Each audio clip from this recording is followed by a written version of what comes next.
سب کو سلام اور اس سیشن میں خوش آمدید۔ جیسا کہ آپ لوگوں کو یاد ہوگا، ہماری پچھلی گفتگو کائنات کی حیرت انگیز فائن ٹیوننگ پر تھی، اور ہم نے یہ دیکھا تھا کہ کس طرح فزکس کے قوانین کا نازک توازن ایک عظیم ڈیزائنر کے وجود کی طرف اشارہ کرتا ہے۔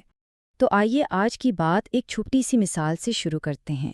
ذرا اس تصویر کو دیکھیے۔ یہ بروس لی کے ایک انتہائی تفصیلی تصویر ہے۔ اب فرض کریں کوئی آپ سے یہ کہے کہ یہ تصویر کسی آرٹسٹ نے نہیں بنائی بلکہ سیاہی کی ایک بوتل اتفاق سے گر گئی اور یہ شاہکار خود بخود بن گیا، تو کیا آپ اس بات پر یقین کریں گے؟ یقیناً نہیں۔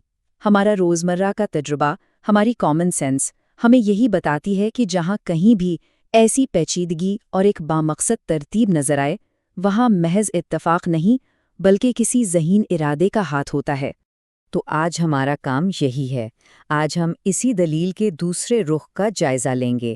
ہم ایک کائناتی ڈیزائنر کے تصور کے خلاف پیش کیے جانے والے چند سب سے اہم اور عام اعتراضات کو پرکھیں گے اور یہ دیکھیں گے کہ فکری اور منطقی اعتبار سے ان میں کتنا وزن ہے۔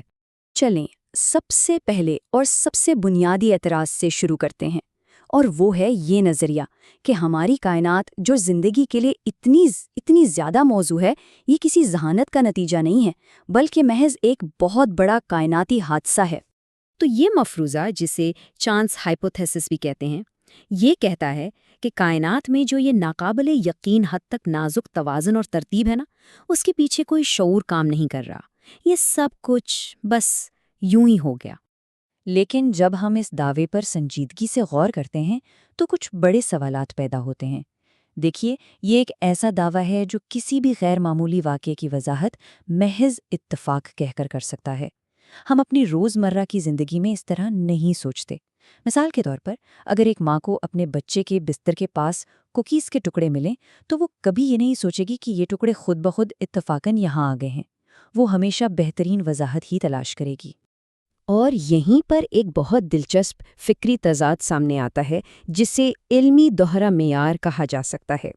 مطلب یہ کہ جب بات قانون کی ہو، معاشیات کی ہو یا روزمرہ کے معاملات کی، تو ہم ہمیشہ شواہد کی بنیاد پر سب سے منطقی وضاحت کو قبول کرتے ہیں۔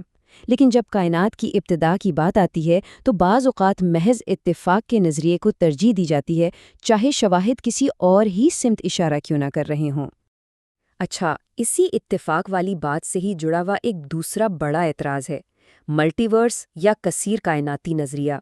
اور یہ ایک بہت ہی دلچسپ تصور ہے جو ہماری کائنات کے غیر معمولی ہونے کی ایک اور طرح سے وضاحت کرنے کی کوشش کرتا ہے۔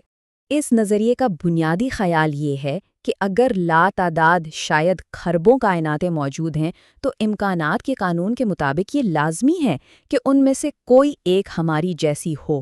یہ بالکل ویسی ہی بات ہے جیسے اگر آپ خربوں بار سیاہی کی بوتلیں گرائیں تو شاید ایک بار بروس لی کی تصویر اتفاقاً بن ہی جائے۔ لیکن اس نظریے کے ساتھ بھی کچھ بڑے چیلنجز ہیں۔ چلیں ان پر ایک ایک کر کے بات کرتے ہیں۔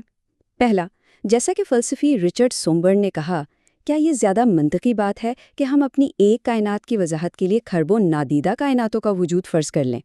دوسرا، اس نظریے کا کوئی براہ راست سائنسی ثبوت نہیں ہے اور یہ اپنی نوعیت میں ناقابل آزمائش ہے۔ اور تیسرا، اور شاید سب سے اہم سوال یہ ہے کہ اگر کوئی ایسی کائنات بنانے والی مشین موجود بھی ہے تو وہ مشین خود اتنی پیچیدہ اور منظم کیسے وجود میں آ گئی؟ اسے تو خود ایک ناقابل یقین ڈیزائن کی ضرورت ہوگی۔ لہٰذا یہ دلیل دی جا سکتی ہے کہ ملٹی ورس کا نظریہ عقلی بنیادوں پر ایک خالق کو ماننے سے زیادہ مضبوط نہیں ہے، بلکہ اس کے لیے شاید زیادہ قیاس آرائی یا آپ کہہ لیں کہ اندھے ایمان کی ضرورت پڑتی ہے۔ اچھا، اب آتے ہیں ایک اور کلاسک اعتراض کی طرف۔ ایک بہت ہی گہرا سوال ہے، اگر کائنات کا کوئی ڈیزائنر ہے تو پھر اس ڈیزائنر کا کیا؟ یہ وہ مشہور سوال ہے جسے رچرڈ ڈاکنز جیسے مفکرین نے اٹھایا ہے۔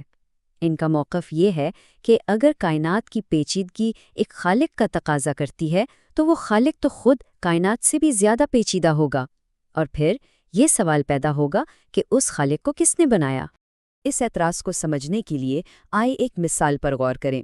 فرض کریں کہ آج سے ہزاروں سال بعد ماہرین آثار قدیمہ کو زمین کھودتے ہوئے کار ملتی ہے۔ ان کے لیے فوری اور بہترین وضاحت یہی ہوگی کہ اسے کسی ذہین تہذیب نے بنایا ہے۔ اب اگر کوئی اعتراض کرے کہ بھئی جب تک تم یہ نہیں بتاتے کہ اس تہذیب کو کس نے بنایا، میں نہیں مانوں گا کہ یہ کار بنائی گئی ہے، تو کیا یہ ایک منطقی بات ہوگی؟ بالکل نہیں۔ کسی وضاحت کے بہترین ہونے کے لیے یہ ضروری نہیں کہ خود اس وضاحت کی بھی فوری وضاحت ہمارے پاس موجود ہو۔ فلسفے کی زبان میں اس طرح کے سوالات کے سلسلے کو انفینٹ ریگریس کہتے ہیں، یعنی ایک لامتناہی زنجیر، اور یہ طریقہ کسی بھی حتمی نتیجے تک پہنچنے کے عمل کو ناممکن بنا دیتا ہے۔ یہ اعتراض ایک بہت اہم غلط فہمی پر مبنی ہے، اور وہ یہ ہے کہ ڈیزائنر کو اپنی تخلیق کی طرح مادی طور پر پیچیدہ ہونا چاہیے، جبکہ کلاسیکی مذہبی تصور کے مطابق خدا مادی اجزاء سے نہیں بنا، وہ حتمی طور پر سادہ اور ابدی ہے، کیونکہ جو چیز حصوں سے مل کر بنتی ہے اسے جوڑنے کے لیے کسی اور کی ضرورت ہوتی ہے۔ پیچیدہ صلاحیتوں کے لیے پیچیدہ جسمانی ساخت کا ہونا ضروری نہیں۔ چلیں اب اپنے آخری اعتراض کا جائزہ لیتے ہیں، جسے اکثر گاڈ آف دی گیپس یا خلاؤں کا خدا کہہ کر پکارا جاتا ہے۔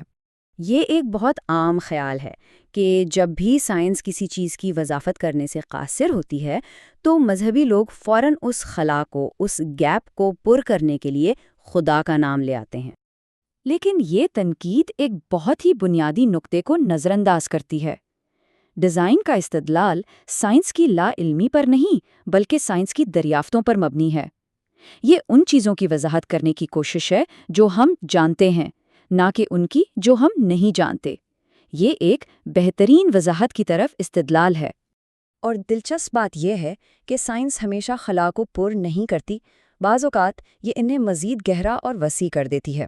مثال کے طور پر 100 سال پہلے حیاتیاتی خلیے کو ایک سادہ سا مادہ سمجھا جاتا تھا۔ آج ہم جانتے ہیں کہ یہ ایک انتہائی پیچیدہ انفارمیشن پروسیسنگ فیکٹری ہے۔ تو اس دریافت نے ڈیزائن کے سوال کو ختم نہیں کیا بلکہ اسے اور زیادہ گہرا کر دیا ہے۔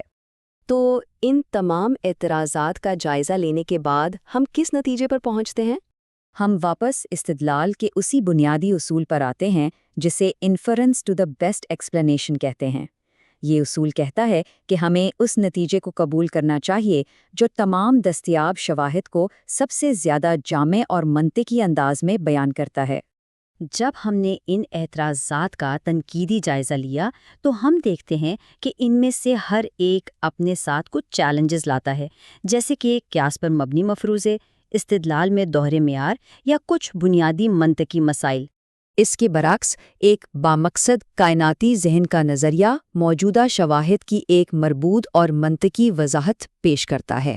تو حتمی سوال یہ ہے، ان تمام متبادل وضاحتوں پر غور کرنے کے بعد کون سا نظریہ سب سے بڑی فکری چھلانگ کا تقاضا کرتا ہے؟ اس سوال پر ضرور غور کیجیے گا۔ اگلے سیشن میں ملاقات ہوگی۔